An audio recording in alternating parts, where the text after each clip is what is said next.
surface emotions or something in children. So we started with that.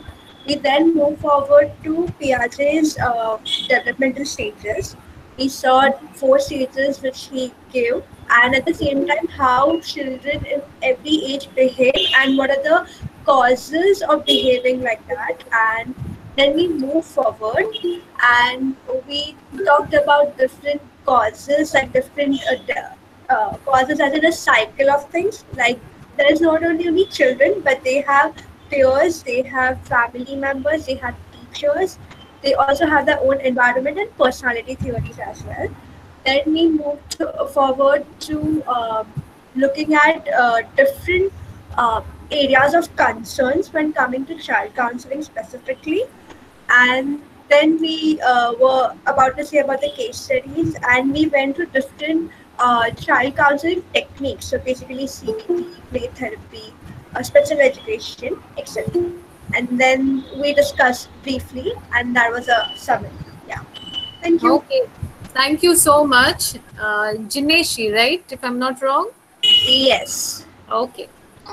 Thanks a lot for the briefing. Okay, so just to brief the people who have just joined in, we'll be discussing about the common childhood issues a little more in details, and then how to go about doing the groundwork. Like before we start counseling, there has to be a solid framework, a groundwork before we start off with the session. Many of us miss on that, and many of us stumble upon the counseling session just like that, and then we don't know where to go, and it doesn't become effective enough. So we'll be exploring that part and also looking into the red flag checklist. It's already done and we'll be uploading in the website.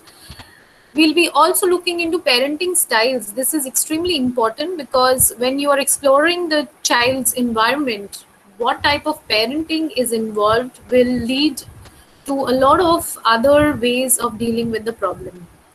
And lastly, you will be engaged in group activity with the case study analysis, where you will be understanding what can be the causative factors and what can be the starting point with the counseling of these 3 cases. Okay. Next slide, Roshmita.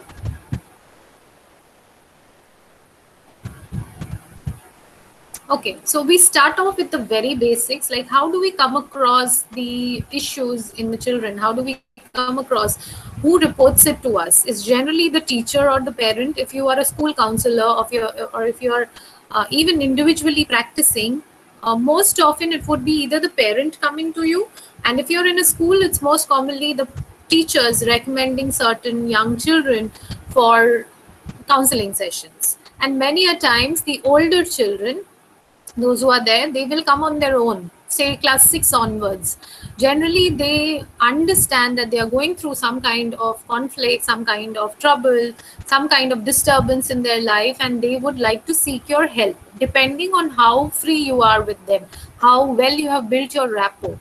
So this part, those who will be taking up school counseling or are counselors, please build on this part very well. Because if you are not friendly with them, if you do not build a good rapport with them, many of them will not approach you. Especially the new ones who are joining a new place. You know, even if you're a very well versed counselor or a psychologist, even if you're going to a new school, children will try you out. You know, they'll observe you. They'll start understanding you after some time. So rapport building is extremely, extremely important, not only one-to-one, but through classroom sessions, through certain activities. Be more proactive in reaching out to the children, because that's how they connect. They will always like friendly people around them. They do not like disciplinarian. No matter, how much you want to control them. We have a tendency, teachers have this tendency to control them, but they don't like it. So the moment you become free, more like a friend to them, they start opening up. You won't have any trouble dealing with them. So your first job role would be to connect with the children rather than actually jumping into counseling sessions. So devote some time there. Okay, it will take some time in order to build rapport. The next one is classroom behavior. Many a times what psychologists do, counselors do, is go on rounds. during breaks, during even class hours, life skill classes. So utilize those times to build your observation around the environment which the child is in. How they're interacting with the peers, what's their classroom involvement, how they are behaving in the classroom. Everything will determine your sessions later on. And if any child has been recommended to you, it's an extremely important step you have to take. You have to visit their classroom and understand how the child is behaving in the classroom situation, what is actually happening in real time, because the information you will be getting is from teachers or parents. You have to self check. So the best way is to intervene, go observe and take your notes through maybe different activities. It may not be a counseling session for which you're going to, just a mere observation, being more open, observing every move of the child, noting it down. These will contribute a lot to your upcoming sessions. Then you have the peer group, another important aspect. Talking to the friends often open up new channels, how they're behaving with their peer group, whether they actually have good friends or not. There can be several people around the child, but no one is actually their friend. So an emotional conflict, emotional void may actually lead the child to some other problem which is surfacing at that moment. Try to analyze the peer circle, the relationship between the child and the other friends. So this is an overall, the first thing which we have to look into. Next slide.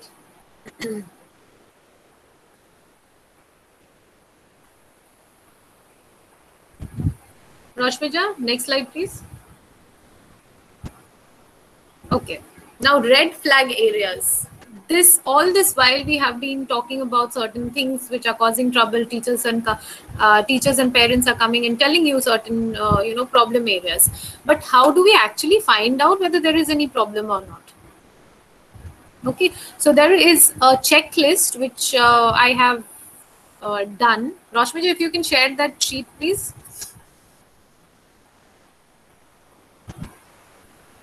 I don't think it's visible. Can you just zoom it a little? Is it possible to zoom in? Just check once.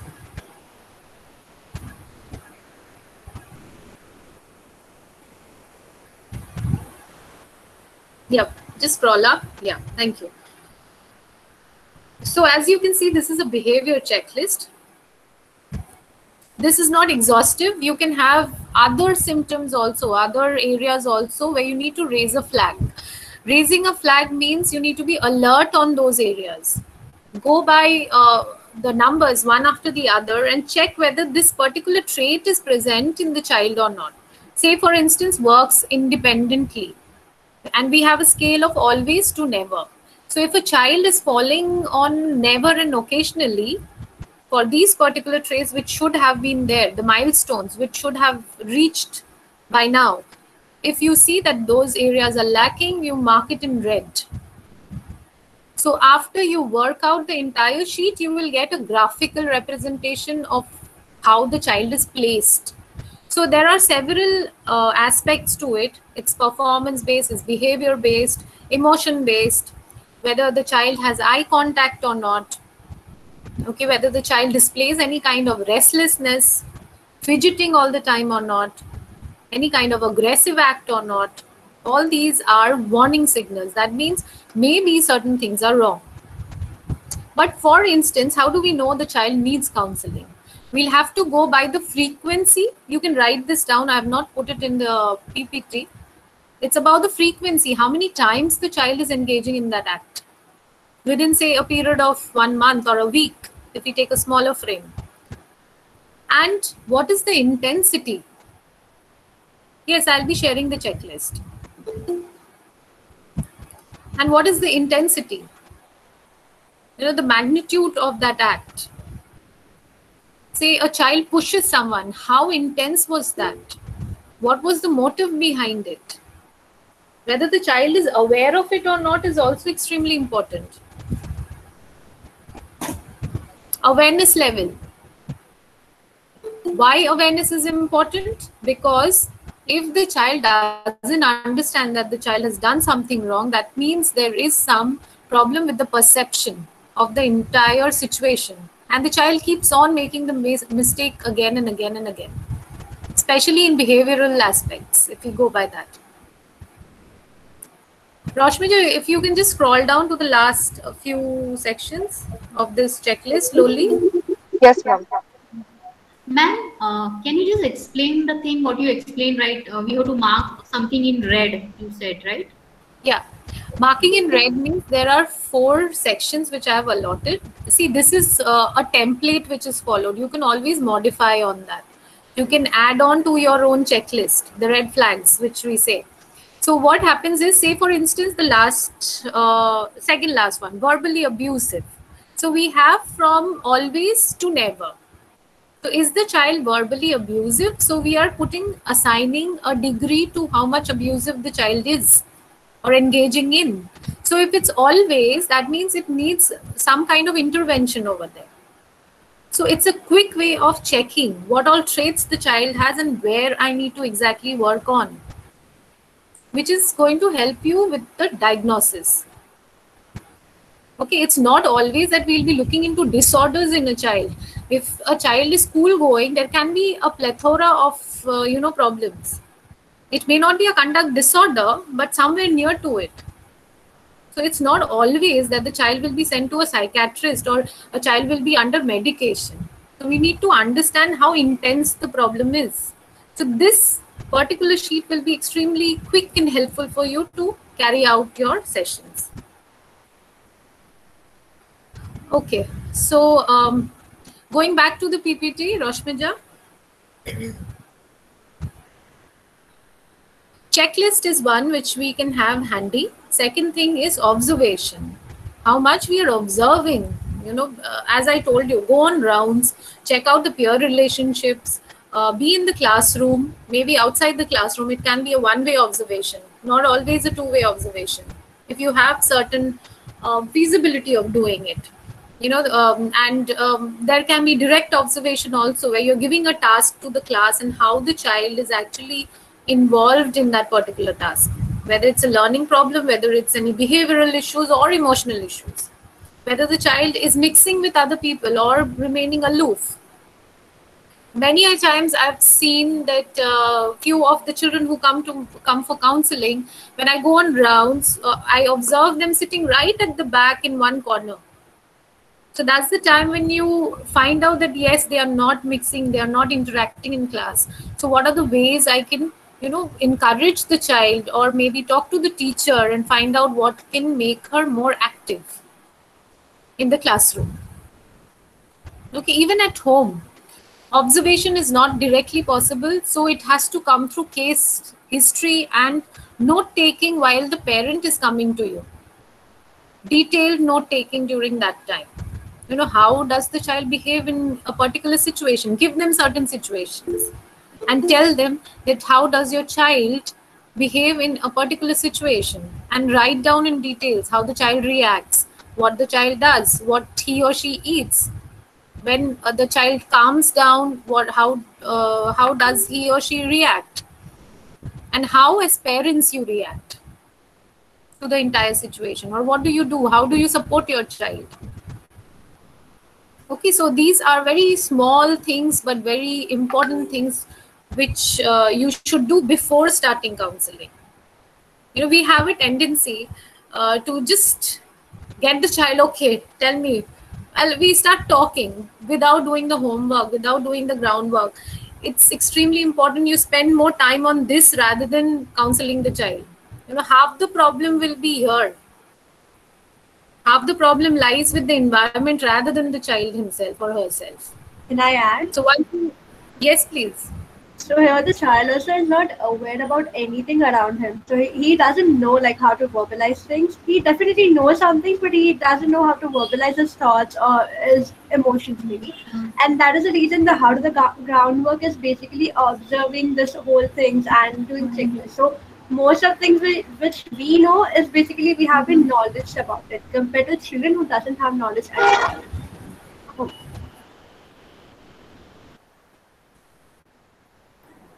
Hello, ma'am.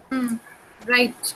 Wherein I have Absolutely. find, wherein I have find in some of the cases that, especially in business class families, like Yes. we try to mold the child, or we try to mend ways the child is going through, but parents are again not supportive, especially the fathers who are businessmen, and they use abusive language also, which is very much inculcated in the child, and it is very difficult to take him away from these problems.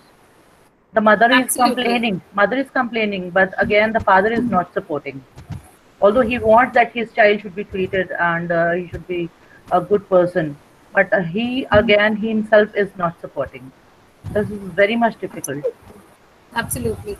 See, Yeah, this is what happens, the environment, if it is not feasible for the child, it becomes very unhealthy. And as yeah, I discussed yesterday, that middle childhood phase, early to middle childhood phase is a stage of learning, rapid learning, where yeah. the child learns through observation. Because they lack logical reasoning, they Hmm. cannot think of on their own, and whatever they see, they learn.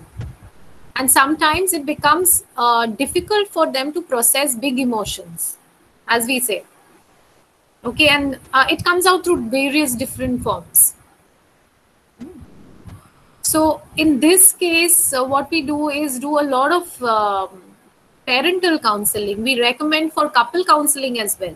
See, always it doesn't mean that you are a child counselor, so you have to take the responsibility of the parents also. You can always recommend. This is where we sometimes go wrong. We take the responsibility wholly on ourselves.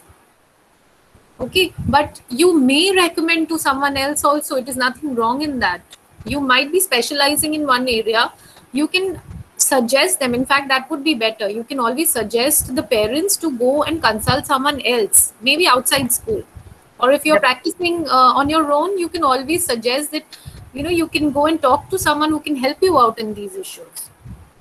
Because definitely. the moment you tell them that you have a problem, they will be taken, they will just retract from the sessions. Yes, yes. Immediately they snap out. Very Yeah. few people I have seen that they proactively engage in counseling sessions. And I have Hmm. seen tremendous changes in the child once they start implementing.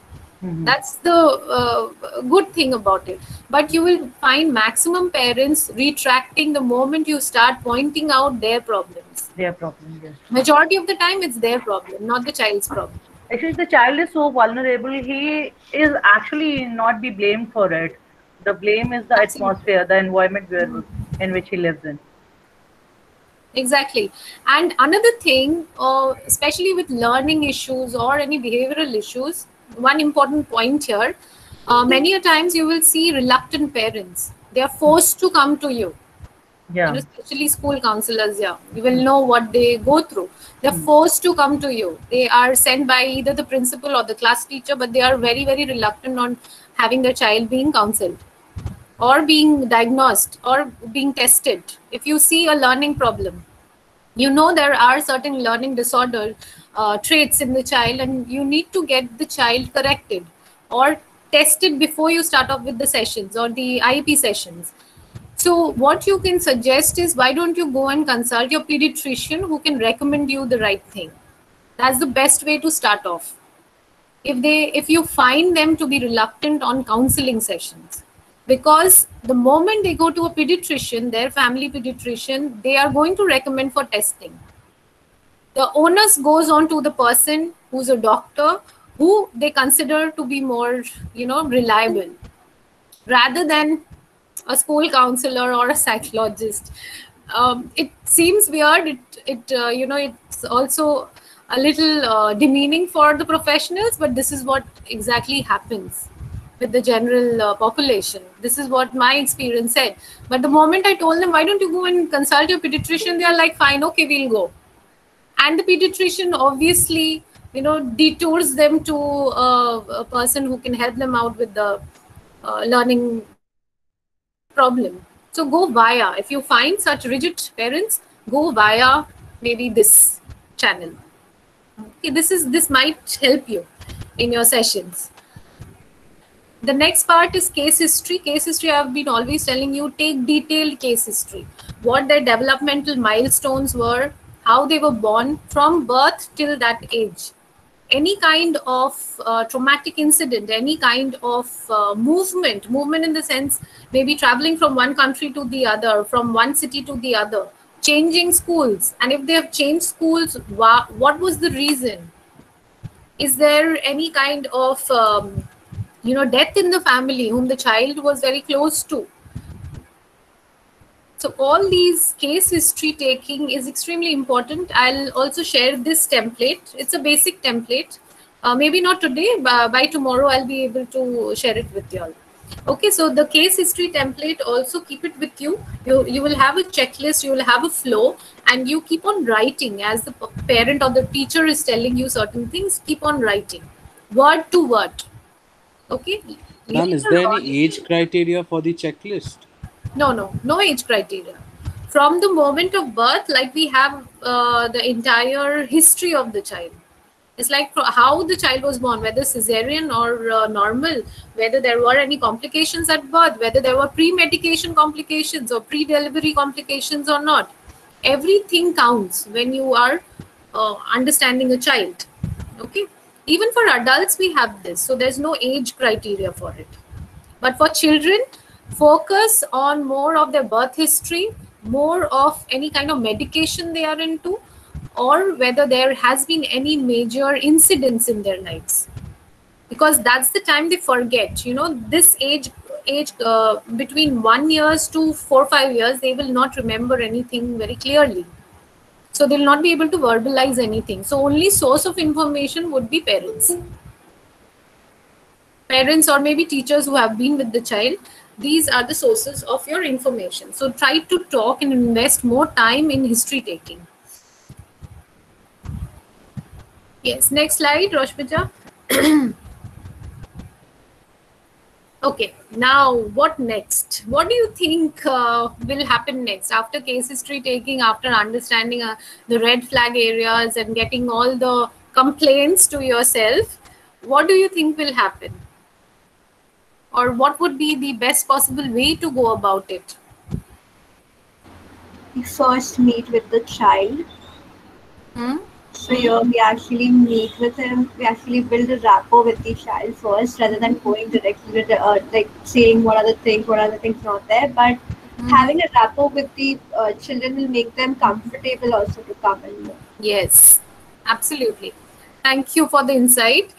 The first thing, what I already discussed, detailed case history taking, and we'll have a general diagnosis with us.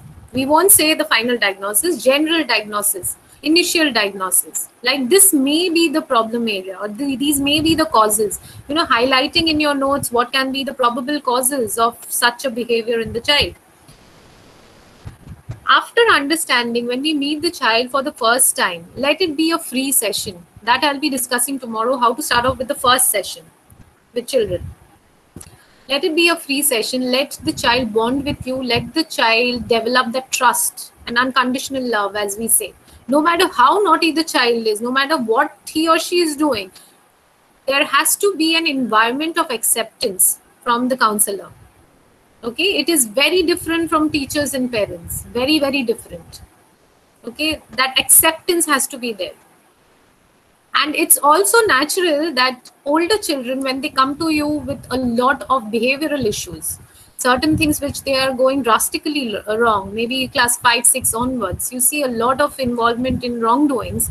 Maybe you will feel angry inside. Why is the child doing that? It's a personal trait. But you have to learn how to curb your own judgment. For you, the child is totally harmless, totally neutral. You have to be totally neutral. It's like a blank slate. You only have to understand the child's perspective for the first few sessions, and then maybe start modifying on it, suggesting on it in a very non-directive way. Okay, so rapport building, extremely important. If you miss out on that, all your sessions will go down the drain. They will not bond with you, they will not open up, and you will not be very successful in actually treating the child or helping the child out. The problem will reside somewhere or the other. They may just do it out of the authority figure fear, but not because they want to change. Okay, so chances of lapse will be very high. So spend a lot of time rapport building. It generally takes 2 to 3 sessions to build rapport. The first session is a free choice session where the child comes in and just the child is just there. You don't intervene as what is wrong and what needs to be done, and engaging them in directive activities, nothing of that sort. It's just an open session, which I'll go more in details tomorrow. And over the other few sessions, it's more about building the bond between the youth, between the counselor and the child. Now you will say that we shouldn't be attaching ourselves with children. That's the counseling ethics.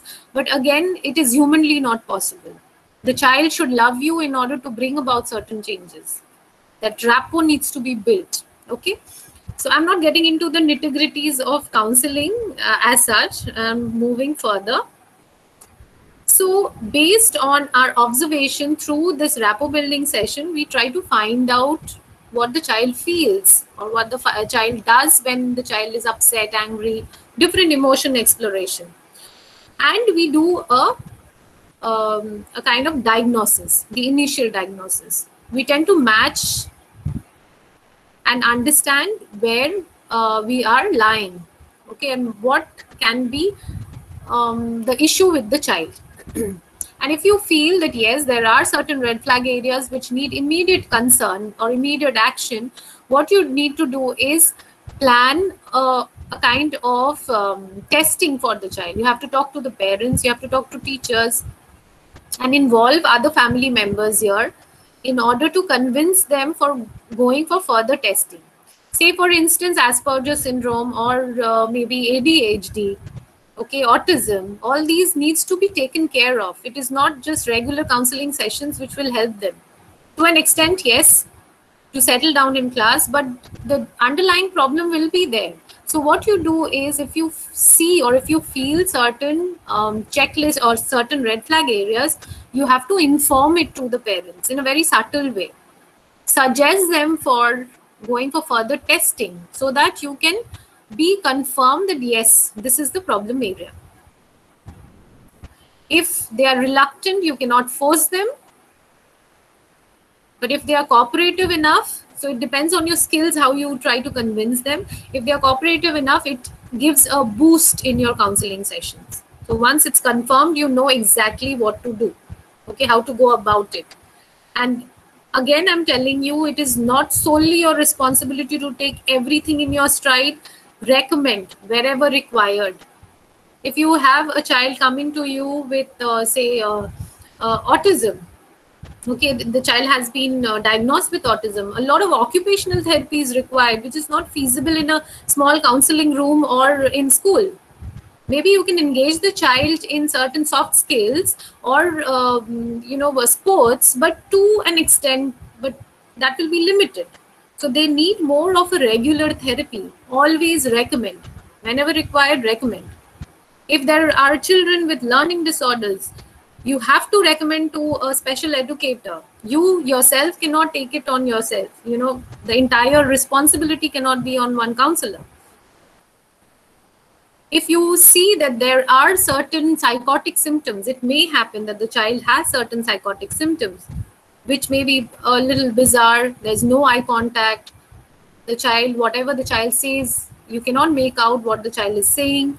All these red flag areas, you need to recommend the child to someone external, someone, a psychiatrist maybe, or if there is a high tendency of ADHD, all over the place, very aggressive. What do? You have to recommend in these cases, because everything is not possible to be tackled by one counselor, especially if you're working in a school.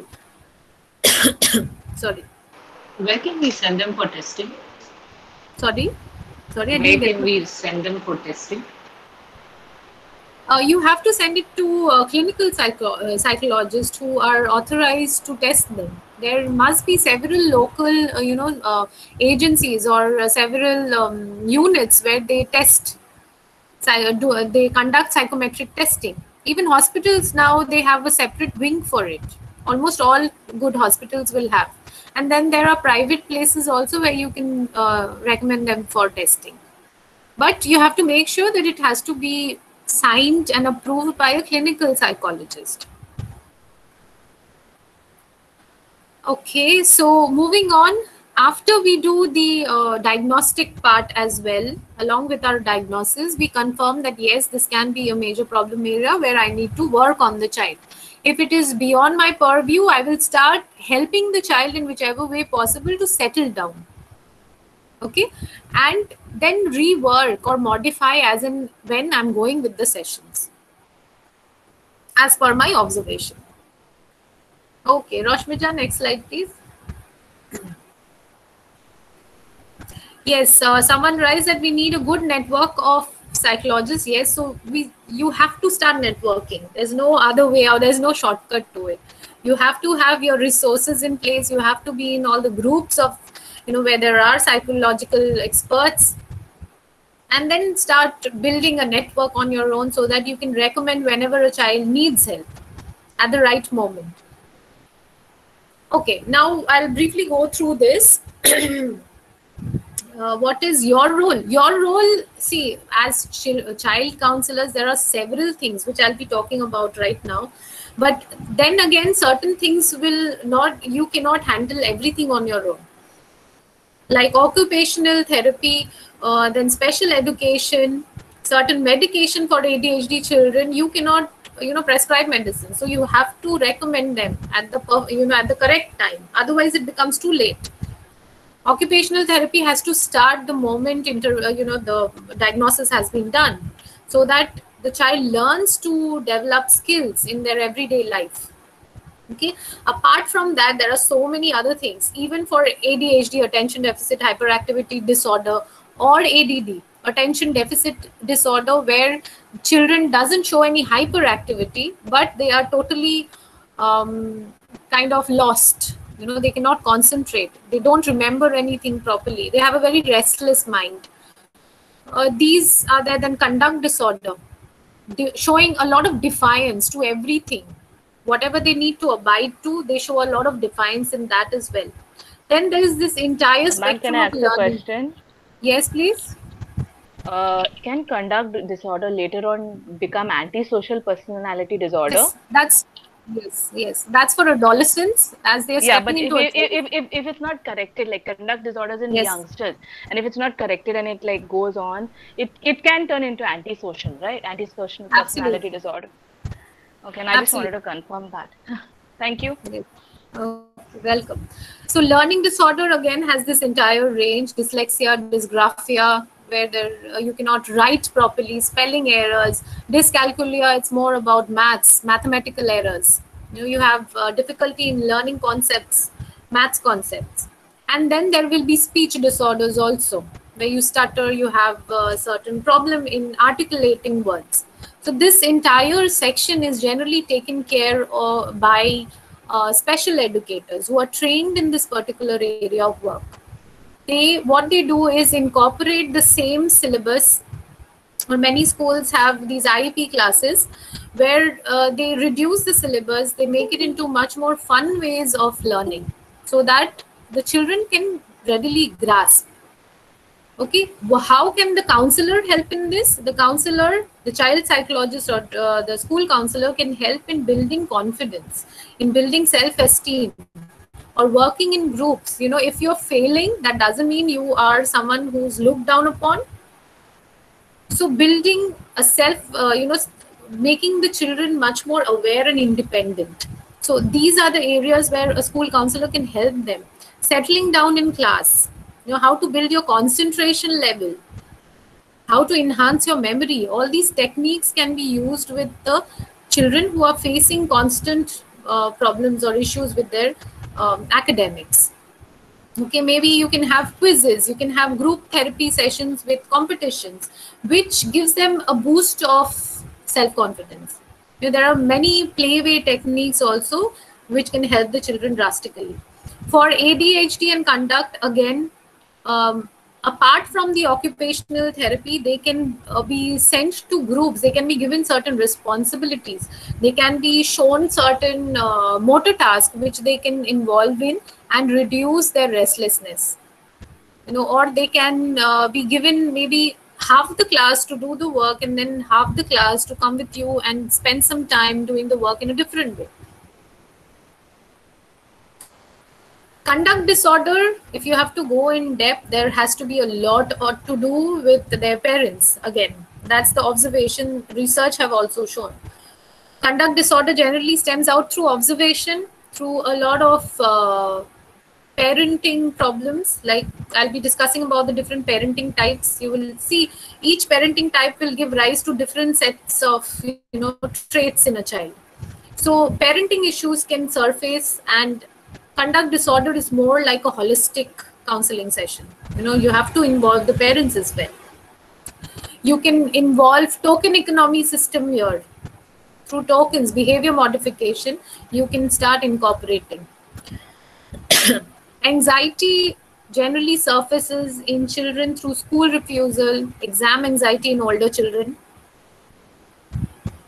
and certain types of phobia. Very young children may have phobia towards certain insects, flying objects like insects and all, lightning, very common again. Okay, so these are a few common things related to anxiety. I've had one child who had traits of OCD, kept on washing their hands every time and now. But those symptoms are very rare in children. But more commonly, you will see school refusal is the most common one, and exam anxiety. These two are the areas where you can kind of help the children come out of these situations. School refusal again stems out, as I was saying, through separation anxiety disorder. That kind of forms more and expresses through school refusal. When you try to intervene and ask has happened, when you try to figure out, you will often notice it's something to do with separation anxiety. So try to analyze or go back to the case history and try to understand whether there was any symptom of separation anxiety in the child. Ma'am, more or less they are connected with each other. All the ये वाला मिला था, ये साथ में ले जियो उसके, ठीक है? वो नमकीन ये गए थे, ये वाला लेके आए हैं, ठीक है? ये भी खा के देख लेना कैसा लगा. वो वाला जब मैं जाऊंगी तो लेके आऊंगी. What about phasmophobia? Sorry. Phasmophobia, like in children, it is very common, I think. Mm-hmm. So see, any type of phobia, it will stem out with some kind of insecurity or what they have learned while they were growing up. Okay, any kind of anxiety issues. If you see a child suffering, having symptoms of any kind of anxiety or restlessness or some kind of fear in them, it will stem out of the parenting style, the observation they have made, and what made them actually feel insecure. So the insecurity you have to explore in depth. Whatever the phobia type may be, there has to be a root cause of it. Maybe some kind of threatening environment which they were exposed to, some kind of life changes which they were exposed to. And at that point of time, they did not get much support or care, or they were not heard. So explore these areas and understand where can be the source or when it started. Important to know the timeline also. I missed out on that. When it started or how it started and what are the incidents which led to that particular issue. What if we know that phasmophobia is the fear of ghosts, and the child has seen the ghost movie somewhere in someone's house or in their own house only. So how do you handle that? See, it's not about the fear of ghosts. There can be a fear of lightning also, which they see, they believe, right? Someone must have told them that this is something very dangerous. Even for ghosts, even for any other phobia, if you're talking about, it will be either through observation. They have seen their parents screaming and shouting in presence of a lizard or in presence of a cockroach. That's what they have observed all throughout their childhood, and that's how they start mimicking the same act. Okay.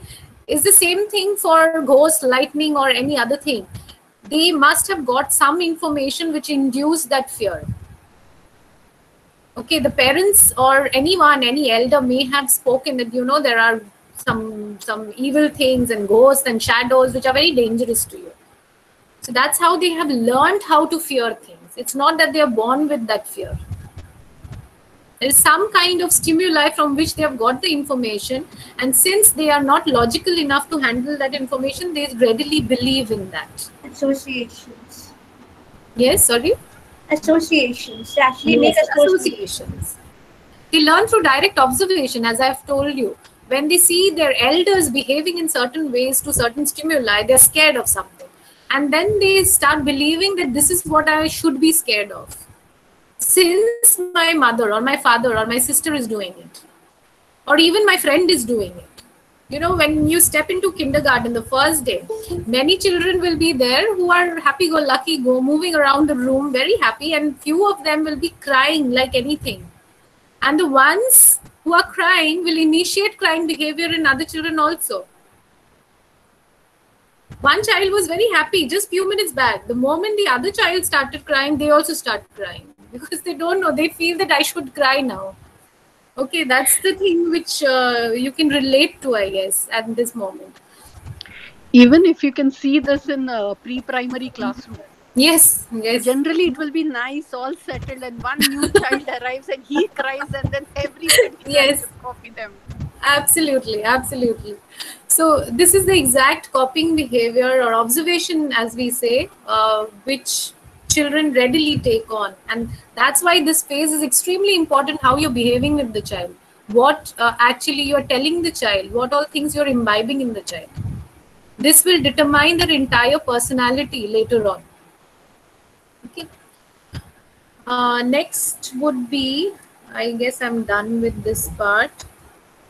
Exam anxiety you will find in older children, more towards maybe class 6 onwards or 5 onwards, when they start writing their exams. You have to explore their esteem needs also. Okay, self-esteem needs. Many a times they have such huge expectations from themselves that they only start, worrying. That worry loop triggers in. So what you do is try to engage them in more of physical activities. The anxiety loop will be broken then. Okay, the fight and flight responses, which are generally there. May I ask a question? Yes, please. Okay, at what age do you actually tell a child what's a good, what's a bad touch? I'm just saying, like, what's appropriate, what's not appropriate. What age, what exact age would you tell? Now, with everything being so fast and so advanced, so what is the exact age would you actually tell a child? Okay, Baba, don't, somebody's touching you in this way, it's not good. It's not. So what is exact age would it be? See, we started off with this good touch and bad touch class 3 onwards, where we had this, if you know about it, swimsuit a template. You'll find it over the internet if you look for it. There's a swimsuit template where 2 children, one boy and one girl, is wearing a swimsuit. And how you introduce that concept that these are the areas where they color in the swimsuit. Okay. And you tell them that these are the areas where you should not allow anyone to touch you. Okay. Okay, that becomes very visual for them. They exactly know through that coloring activity, they will exactly know where. But if you want to demonstrate, they'll not be able to understand. And it will be too much for them to, understand and take in. Class 3 onwards, class 3 onwards is the appropriate age. Approximately that age I started off with class 3 with this particular very simple activity, but it's just it should not be a prolonged one. It should be very quick, brisk, and should be effective enough for them to remember. Yeah. That I know. The activity thing is I know that. I just class 3, the age I wanted to know. Yes. Class 3. Class 3, not age 3. Okay, class 3.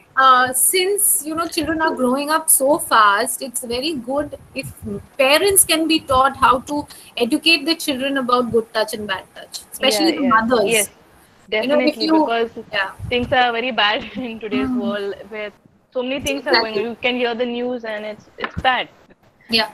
So if during parent orientation, you can always put across this concept. You talk to your children early on in age, because mothers can do that. They won't feel very threatened by it. Thank you. Dr. Ria, I'm Anu here. If I can add on to this point, to add on to this point, how we train my child. Okay, I have a single girl child. So is that the school involved, like you said, the school involved us. Sorry about this. The school involved us, and we started from age 3, not from class 3. But the school was very specific. You start with less information because the good touch thing happens even in class. Nursery class. The child is not able to tell you. Okay, we started with basic information. Okay, but we didn't use big words like private parts and all those things. Okay, these are the parts which mommy can help you wash. Okay, then if auntie in school help you change. But if you feel awkward, you have to come and tell us. It works out like that. We wait till age, then the child. This happened to a child in class. I mean, that child used to come to daycare. She was in class 3. So when this class was taken, the child literally I would not say illustrated, but was very vocal about what happened to her. And it was a shock to all of us. I still can recall that incident.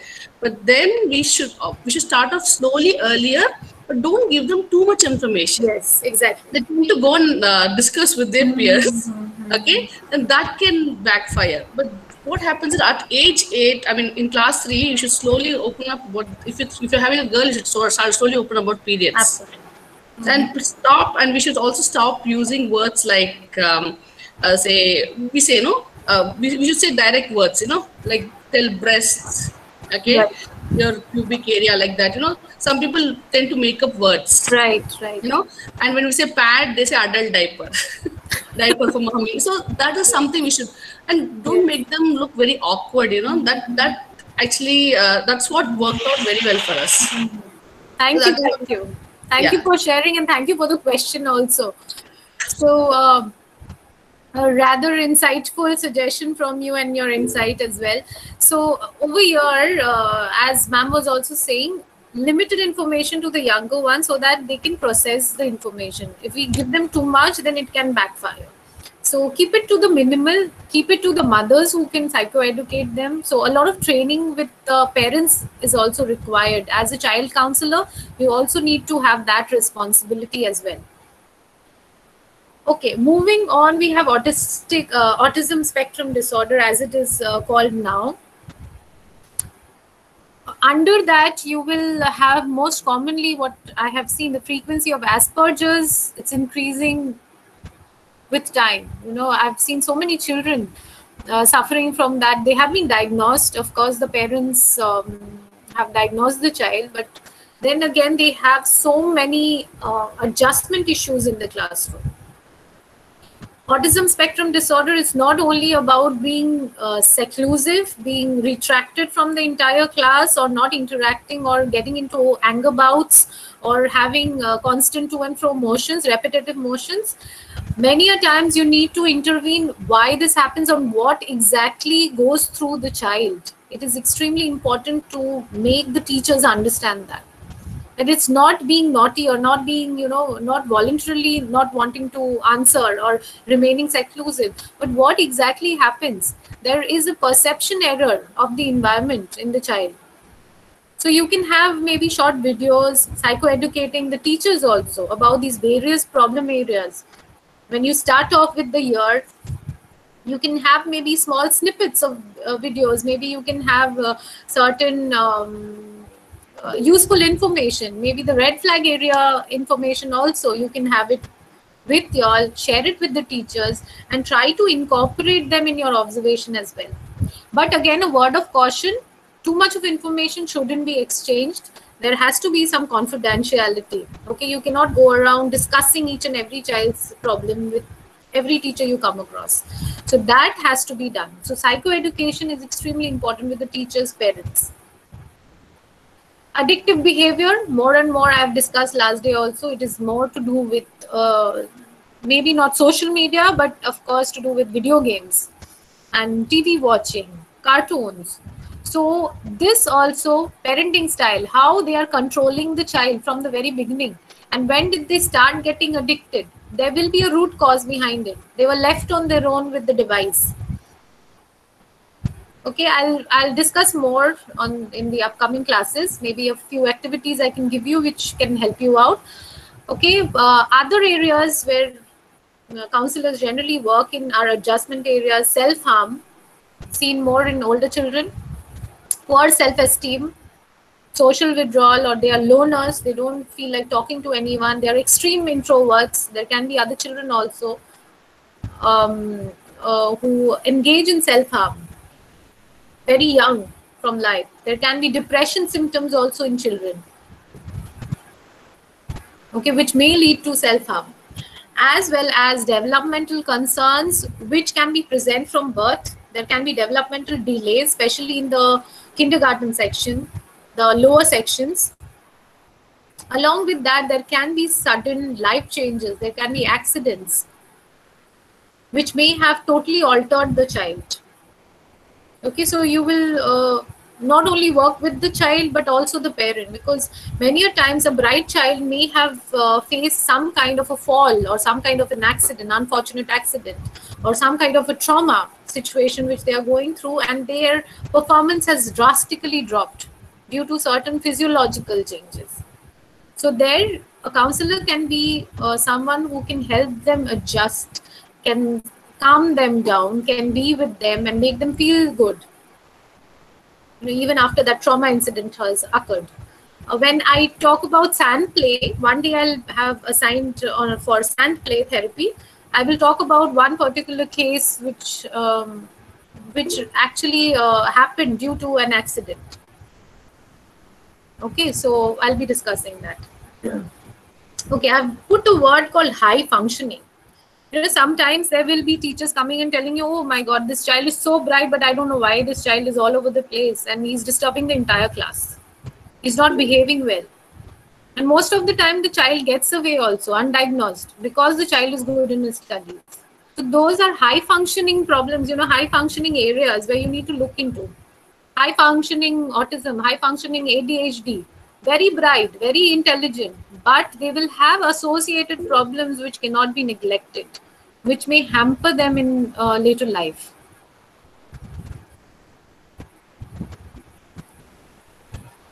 Okay, we move on to the next slide, Roshmita. Okay, as I was talking about the parenting style, but there's a quote again. I generally try to incorporate quotes in my slides. There is no such thing as perfect parenting, so just be a real one. Okay, we as parents, we know we all make mistakes, but what actually sets apart from a healthy relationship with your child to an unhealthy relationship? So there are generally 4 types of parenting. As we see the markers over here: responsiveness, expectation, control, and warmth. These are the 4 criteria. And there is a high and low range on both the ends. I hope you can see. Okay. Yes. So the first type is authoritative. Yes, ma'am. That means you have a good balance of responsiveness. That means whatever your child is saying, you're responding to it, you are understanding it, and then you're reacting, suggesting, and all. And expectation is also high. You will give a lot and you will expect also a lot.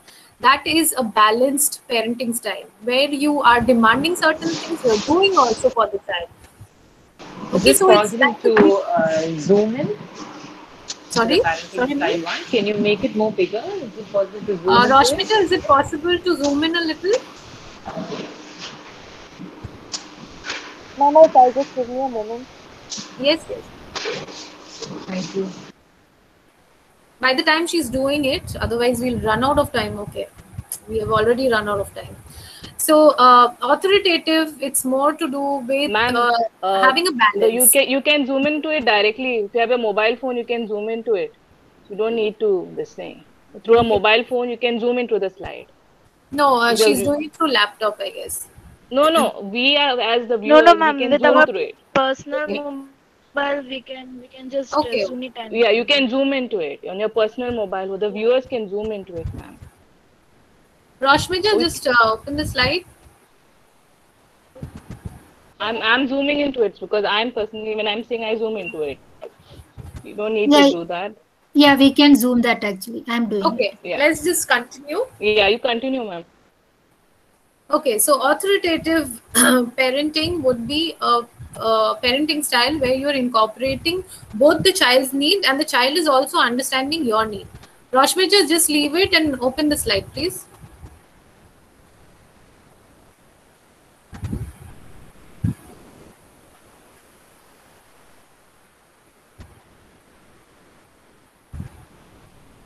Anyway, I think something went wrong.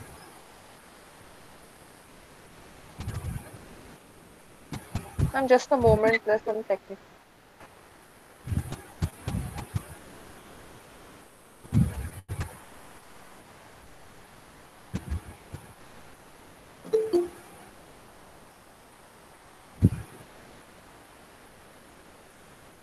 Okay. Yes, ma'am, it's okay now. Yeah. So the first type is considered to be the most balanced type, where the child learns how to grow on their own, feel responsible, also get the enough warmth and care and understanding from the parents. So it's not always a cakewalk. You know, the parents are always indulging and or always shouting at them. It's like striking a balance somewhere, and it's considered to be the most healthy one. Next, you have permissive. That means you're allowing everything to do. You know, there is low control. You don't have any control over the child. You're just giving into the demands, as well as low responsiveness. High responsiveness. You're responding to everything what the child needs. So it's like you're bringing up a child who will be very demanding rather than giving anything in return. And you don't have any control over the child. You cannot discipline the child. Okay, so this is the permissive one. Then you have the next type is authoritative. That means you are totally authoritarian. That means you're totally controlling the child from the start to the end. That's called helicoptering parenting as well.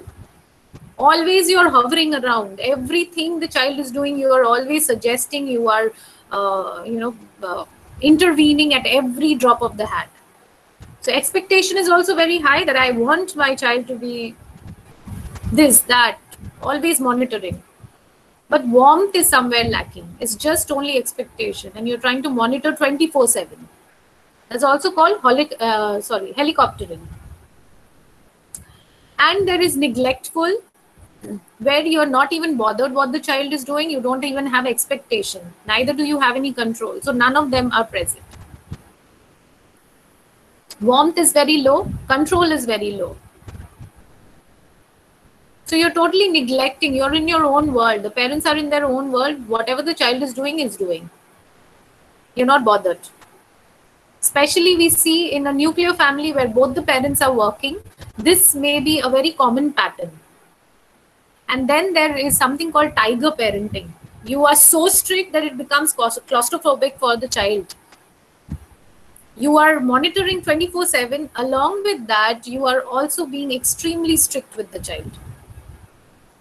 So these four patterns will, give rise to different sets of traits in a particular child. Say, for instance, who is very permissive, the child will become very cranky. They will not be able to handle any situation properly. Whatever they want, they will demand, and if they don't get anything away from their family, if they are in a situation where they need to handle other people, they might face a big problem. Since other people are not listening, I will have certain crisis in me. I'll not be able to adjust. Adjustment problems will be there. Conduct problems will be there. Okay. For neglectful children, they are more towards the depressive side, where they feel lonely, low self-esteem, there's no one to guide them, wrong decision making, seclusion, withdrawal. They look for external sources of love. Very common among adolescents. If a child is having multiple relationships, check out the parenting style, whether the parents are neglecting the child or not. Okay. The other two types, authoritative is the most balanced, and you will have a blended way of approaching. If you see such traits in the parents, and the parents are trying to do whatever possible for the child in the most mature way, that's the easiest parents to deal with, because they'll understand the concern areas and they'll start working on it. Okay, and if you have helicoptering parenting, it's again one of the worst parenting styles, where the child doesn't learn how to deal with new situations, doesn't know how to handle certain things on their own. Everything is being like spoon-fed. So again, a major drop in confidence, low self-esteem. Next slide, Roshmita. Okay, this is supposed to be a group activity. So quickly, I will ask you to do the first one only because we don't have much time left. Okay, so the first one we'll quickly start. Maybe tomorrow we can take up the other two. And then I'll do one activity tomorrow, which you can start implementing in your first session.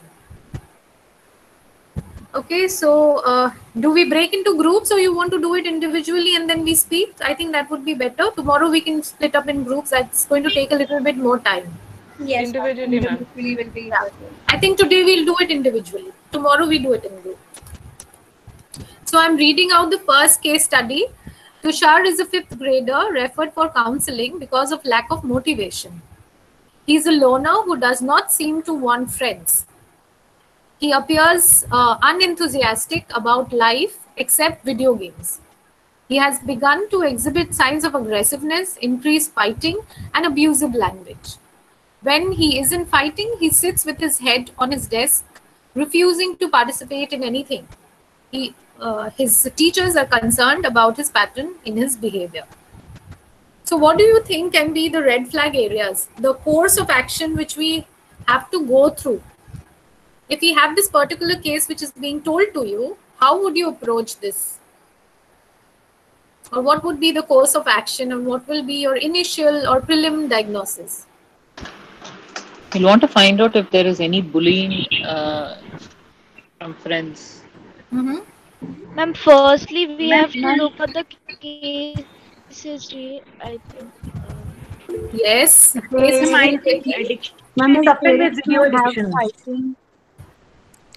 Ma'am, these things are hinting into a conduct disorder. Yes, traits of conduct disorder, addiction, traits of addiction, major problem with parenting style as well. What we can understand, major problem with parenting style because you see parents might be working. Both parents might be working, not Neglect. taking proper care of the child. Right. Might be nanny is handling the child. So or it the can case be of the a cause transfer of itself. Yes, it can be a cause of neglected parenting. Parenting style can be authoritarian also. Yes, yes, absolutely. So see, going by only this portion, we don't know any other details, but only understanding this, we have come across certain terms which we can start exploring.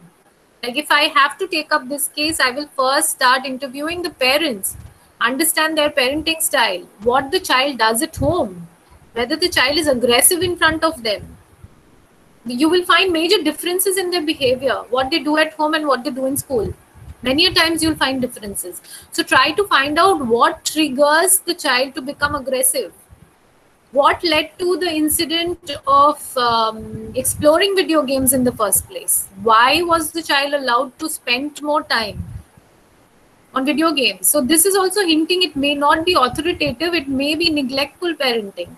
Because authoritative parents will be very strict with their timings, strict with their regime. But if parents are neglectful, if the child is left on his own, he will have more time and space to engage in these activities. Okay, so this is a kind of a predictive behavior. We are making predictions about what can be explored further. Okay. And then we start analyzing the peer influence also, or what kind of peer group he has, what kind of relationship the child has with the peer, whether the child takes up any responsibility or whether the teacher has bonded well with the child, whether the teacher gives any kind of responsibility to take his mind off from video games. What about his academics? How is he faring in that? Is he a high functioning conduct disorder child? Or whether his academics are being hampered. If the child is high functioning, many a times you will see teachers are not bothered. They don't put their head into rectifying the child. He's doing his studies fine. He's brilliant, fine. Let it be. I don't want to, spoil the rapport which I have with the child. Many times you'll come across teachers telling you that. So all these areas we need to look into and further intervene, like where all the problem lies. If it's with parenting, we need to have more of parenting counseling sessions. If it's with the peer group where he feel neglected, Then we need to have group counseling sessions along with his friends. Something fun in the sessions where they can start bonding and they start connecting with each other. Or at the same time, we have these behavior modification systems in order to break that addiction behavior. We can use a lot of CBT in here along with the token economy system for behavior modification, along with the help of teachers and parents. As a counselor, we know we are aware of so many things. Seeing this case or going through this case study, I mean, we analyze so many things. But I wanted to ask, how can we shortlist, or how can we precisely go to the case to exactly refer what can be done to this? See, there's no perfect fit for every child. Once you start building rapport, which is extremely important, as I told you, once you start building rapport, you will exactly know what is going to benefit or what activities the child will, that readily only after discussing with him we can analyze each child is different. Each child could be done for him. Yes, each child has a different experience altogether. Maybe the same trait of aggressiveness may stem out of seeing the parent being aggressive at home, and then all the anger comes out with the other children, or being neglected by parents, teachers and peers, and then the child is taking out his anger. Same problem, two different children, two different causes. So you cannot have a perfect fit for all. It has to be tailor-made. Okay. Each child is unique. Each child has a different way of understanding the world, and it becomes very difficult if you don't rapport build with them. Adults, when they come to you, they will understand logic. They will understand why you are doing this to them. Children don't understand that. They will only go by what they love or what they prefer or how they connect with you. You have to always remember. We are defying the laws of counseling, of course, but this is the truth. But as in this case, we study that he is a loner. That means he must be quiet also. So again, it is very difficult to communicate with them. Maybe he's not expressive, or he don't want to talk, or he doesn't open up. So that is a bigger issue. That's why we have the counseling tools, which I'm going to start tomorrow or maybe day after tomorrow, depends on the time and how we are proceeding.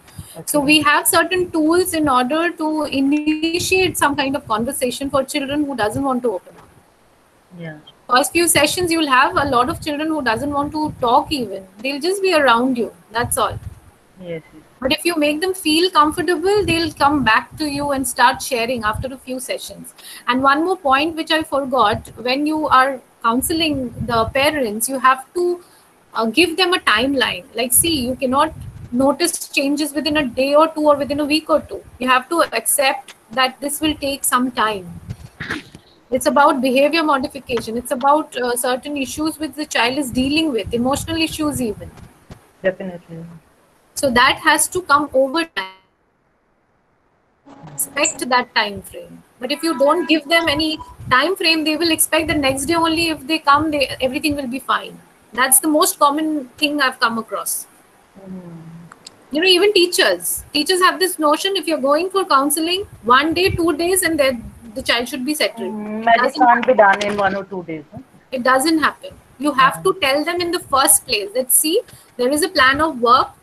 The child will minimum require maybe 6 months, 1 year, depends on the intensity again. Or depends on what you are planning for the child. And how much time is allowed to the counselor for each children? Yes, absolutely. No, absolutely. I'm asking in school setup, how much time is allowed for each child to a counselor? 40 minutes. 40 minutes. One session, that also you won't get every week. There are too many children coming to you, so you have to club them into groups and do the counseling sessions. Okay. So it also depends on how you tackle each child. A lot of time goes in rapport building. Yeah. Again, the problems are different, or maybe the problems are same, but the perspective is different. So things are that. 40-minute session, that also you will get during your PE class or library class. Not even the main classes you will get. No one will allow you that. And Unless by the until time the the parent child tells comes you. to your room, only 10 minutes are gone. Yes. No, I Really, have you not get placed that. hardly The 25 children minutes. do come in on time. What we do is send out counseling slips beforehand to the teachers with our signature, and the teachers only send with the counseling slip. There is a time in and time out, so you can maintain that, system. Otherwise, you will have a tough time dealing with the in and out of the children when they are coming. It will be very difficult. Generally, they come in during PE or library hours. So they go, Yes. they issue the book and then come. So by the time they come, 10 minutes are definitely gone. No, what we do is, alternate. If it's every week library class, we alternate with the PE class every week. Means we Nice. shuffle the classes so that That's they nice. don't miss out any classes. True. Here I have a question, Ria. When you mentioned about token economy, I have observed, like, whenever it comes to anything to do with technology addiction, right? Somehow that token economy never works. It will not work.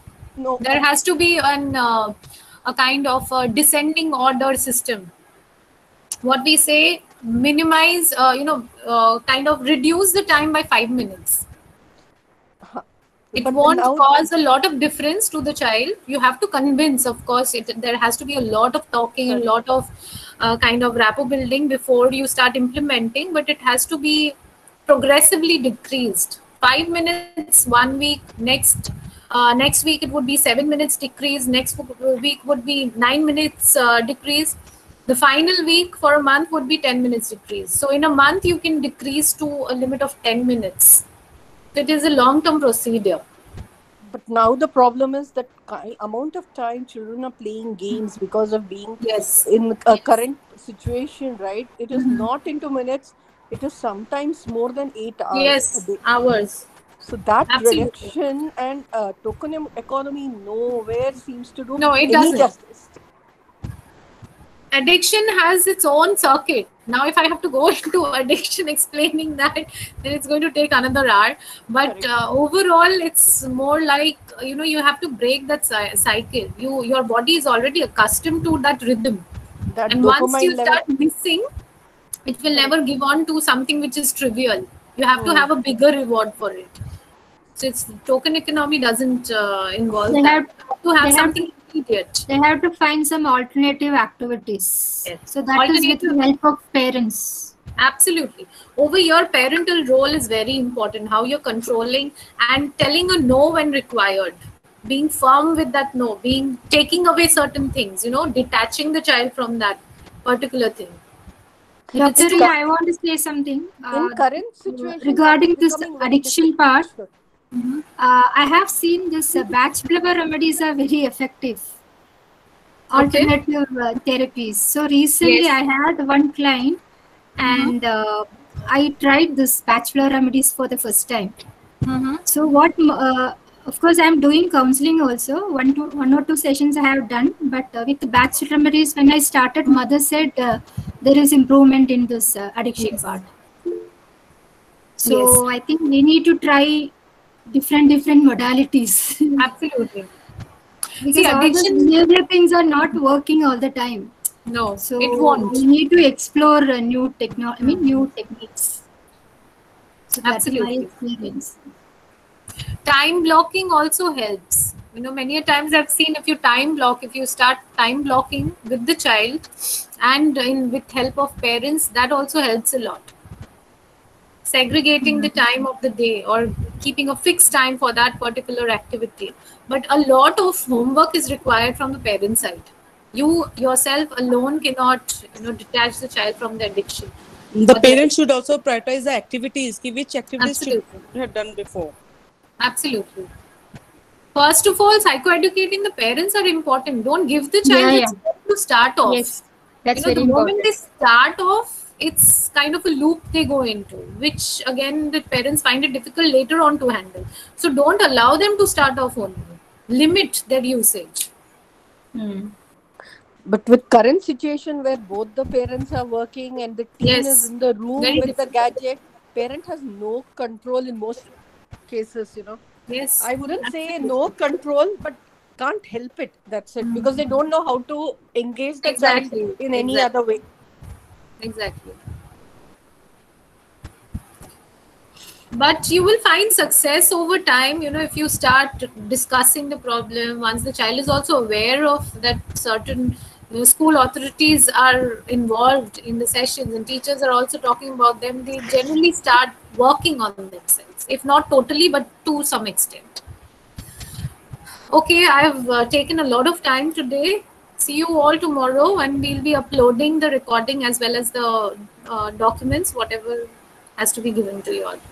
Thank you so much. Thank you, ma'am. Thank you you so so much, much, ma'am. Excuse me, ma'am. Thank you, ma'am. So much, ma'am. Thank you, ma'am. Hello. Thank Thank you. Thank you. In Goodbye. any of the class, can you Goodbye. just hello? Yes, ma'am. Thank you, ma'am. Thank you. Thank you, Thank you, doctor. ma'am. Thank you. Thank you. Yes, someone was asking something. Tomorrow, same time. Yes. Hello, I'm Pavneet, ma'am. Hello, this side. Yes, ma'am.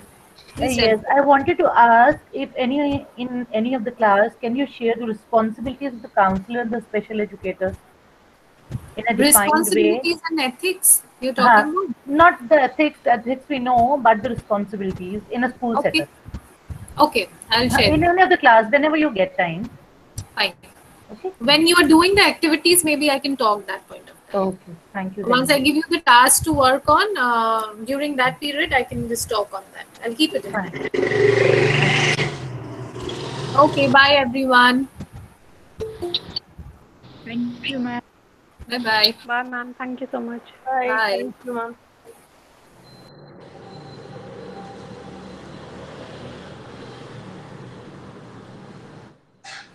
Excuse me, ma'am, are you there? Yes, ma'am. Can you talk about whenever you in the session about like how to handle this fear part? Fear. Phasmophobia I spoke about. Yes, yes. How to handle that? You told me how to diagnose that where it's coming from, how the child got it. I had already diagnosed, but the art therapy is not working with the child. What have The you fear. tried, ma'am? Can you tell me once? The art therapy, with the sands and all, the play therapy, and with the drawings and all, how to like what is going on in the mind to draw all that, but it is not helping much. First of all, I'm not a child psychologist actually. I deal with the adults, but this is with my child actually. Oh, okay. Sand so- play, were you there? Were you present when she was working with the sand? No. Okay. Otherwise, I really don't know actually. got some insight. Actually, I really don't know. I don't know much about psychology, child psychology. I work only with adults. This is my personal issue, and I'll that's the talk reason about I joined this. Okay. I'll Thank you. talk Thank you about so much. Thank you so much. Thank you. Thank you.